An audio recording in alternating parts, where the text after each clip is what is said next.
নমস্কার বন্ধুরা, আমি প্রিয়াঙ্কা গুঞ্জাস মম চ্যানেলের আরেকটি নতুন পর্বে সবাইকে স্বাগত জানাই।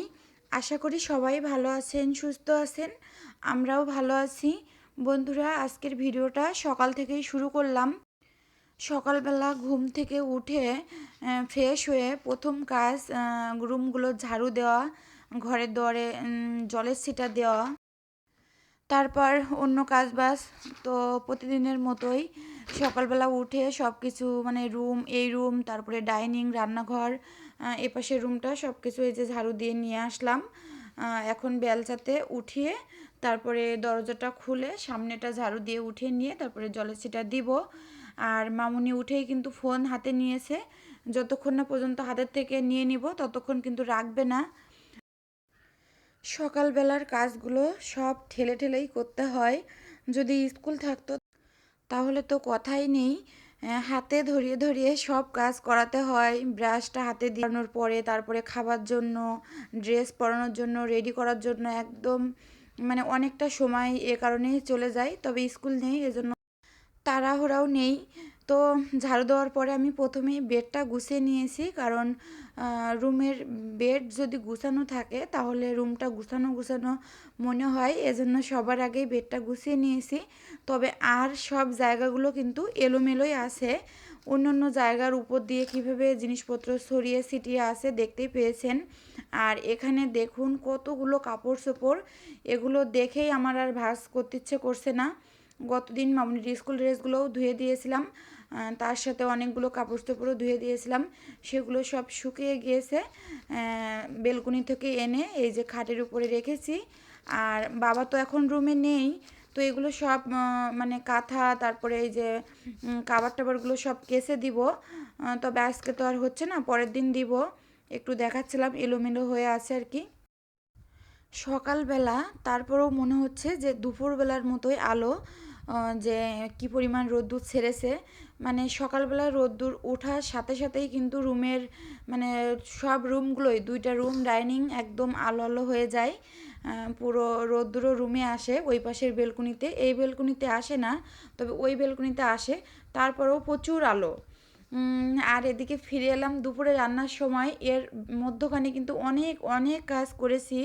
সকালের খাওয়া দাওয়া, তারপরে ঘর বাড়ি গুছানো, মুছামুছির কাজ সব কিছু শেষ। এখন রান্নাবান্না করতে হবে। তো সব রান্নার ভিডিওটা তো আমি শেয়ার করছি না, অল্প অল্প করছি আর কি। মাছ ভাজা করছিলাম, 3টা বাটা মাছ ছিল অনেক আগের, তো ভাজা করছি। আর 2 পিস সিলভার কাপ মাছ, ফ্রিজে মাছ নেই সেরকম সেরকম বলতে এই মাছ ছিল, আর পাবদা মাছ আছে, আর এক পলিতে আছে, মানে বক্সেই আছে ছোট মাছ। এই হচ্ছে মাছের বাজার করতে হবে। তো আমি মাছগুলো ভেজে নিয়েছি। বাবার মামুনির খুবই পছন্দ মাছ ভাজা। তো 1 পিস মামুনিই খাবে সিলভার কাপ মাছ, আর 1 পিস আমরা ভাগ করেই খাবো নি দুজন। আর বাটা মাছ তো তিনজনের 3টাই আছে।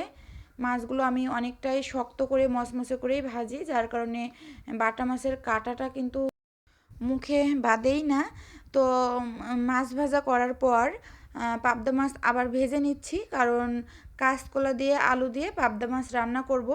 এপাশে পেঁয়াজ কুচি আছে, তো আমি তেলে দিয়ে দিলাম পেঁয়াজ কুচি, একটু পাঁচফোড়ন দিয়ে দিব, দিয়ে আমি তরকারিটা রান্না করে নিব। তরকারি রান্নার ফুল ভিডিও করিনি। সবজি দিয়ে মাছ দিয়ে তরকারি কিন্তু আমি এরকম সিম্পলভাবেই বেশি রান্না করি। যারা আমার ভিডিও দেখেন তারা জানবেনই যে আমি মশলা কষিয়ে সবজি দিয়ে একটু কমই রান্না করি, এরকম সিম্পলভাবেই বেশি রান্না করি। আর খেতেও কিন্তু খুবই ভালো লাগে, আমাদের খুবই পছন্দ। আমাদের মনে হয় সব তরকারিতে মশলা খাটে না, মানে সব সবজি তরকারিতে মশলা দিয়ে রান্না করলে ভালো লাগে না। যার যেটা খেয়ে অভ্যাস, খাওয়াটা তো সবার ব্যক্তিগত ব্যাপার, রান্নাবান্না খাওয়া দাওয়া সবারই ব্যক্তিগত ব্যাপার। বন্ধুরা, যারা ভিডিওটি অলরেডি দেখা শুরু করেছেন, একটি লাইকও করেননি, প্লিজ একটি লাইক করে তারপর ভিডিওটি কন্টিনিউ করুন। তো আমার পেঁয়াজ ভাজা হয়ে গেছে, এখন আমি কেটে রাখা কাঁচকলার আলু দিয়ে দিব। 2-3টা কাঁচামরিচ এখানে দিয়েছি, আর কাঁচকলার সাথেও দিব, দিয়ে পরিমাণ মতো লবণ হলুদের গুঁড়া দিয়ে কষিয়ে নিয়ে তরকারিটা রান্না করব আমি। এই যে দিয়ে দিলাম। বন্ধুরা, আমি সিদ্ধান্ত নিয়েছি একদিন পর পর আমি ভিডিও ছাড়বো। তো প্লিজ যারা আমার সাথে থাকেন সব সময়, তো এভাবেই সবসময় পাশে থাকবেন। প্রতিদিনের মতো আবারও মনে করিয়ে দিই, এই কথাটা বলতে যেয়ে মনে উঠলো, যারা আমার চ্যানেলটি সাবস্ক্রাইব করেছেন তাদের অসংখ্য অসংখ্য ধন্যবাদ। যারা এখনও করেননি প্লিজ আমার চ্যানেলটি সাবস্ক্রাইব করে আমার পাশে থাকবেন। যারা আমার ভিডিও প্রতিদিন দেখছেন, লাইক করছেন, সুন্দর সুন্দর কমেন্ট করছেন, তাদেরকে অসংখ্য অসংখ্য ধন্যবাদ। আমি একটা ভিডিওতে সবার নাম তো নিতে পারবো না, তার কারণে সবাইকে একসাথে ধন্যবাদ জানিয়ে দিলাম। আর আমিও আপনাদের পাশে থাকব। তো কাজ করা আলু কষানো হয়ে গেছে, আরও একটু কষাবো, মানে নেড়ে চেড়ে নিয়েছি আর কি। তারপরে ঢাকনা দিয়ে কষিয়ে নিয়ে পরিমাণ মতো জল দিয়ে রান্নাটা আমার শেষ হয়ে গেছে, নামিয়ে নিলাম। এখন খাওয়া দাওয়া করব। টেবিলে নিয়ে এসেছি সব কিছু।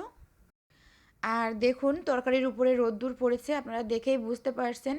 আমার এই ফ্ল্যাটটা কিন্তু খুবই আলো বাতাস সব জায়গা থেকে, প্রত্যেকটা রুমে, এপাশের রুম, ওপাশের রুম, ডাইনিং, রান্নাঘর, সব জায়গাতেই আলো। আমার সারা দিনে কিন্তু সন্ধ্যার আগ পর্যন্ত কোন লাইট আমার জ্বালানো লাগে না। ফিরে এলাম সন্ধ্যার সময়। মামুনির বাবা পুরি নিয়ে এসেছে আর পেঁয়াজু, আমি পেঁয়াজু আনতে বলছিলাম, ওরা দুইজন পুরি খাবে আর আমি পেঁয়াজু আনতে বলেছিলাম, তো পেঁয়াজুই খাবো, কারণ পুরিটা তো প্রায় খাওয়া হয়। মামুনির বাবা তো সেরকম খায় না, তবে আজকে নিয়ে এসেছে। মামুনির আজকে স্কুল ছিল না, তবে ওর বাবার কিন্তু ছিল, কারণ আজ হচ্ছে শনিবার। তো তারপরে ওর বাবা আসার পরে খাওয়া দাওয়া, মানে নাস্তা করার পরে, সন্ধ্যার নাস্তা করার পর তিনজন মিলে এই যে সব কিছু ভাঁজ করেছি। তিনজন বলতে মামুনিও হাত লাগিয়েছে, তবে ও যেগুলো ভাঁজ করেছে পরে আবার করা লাগছে, তারপরেও করেছে যে আমি করব আমি করব এরকম।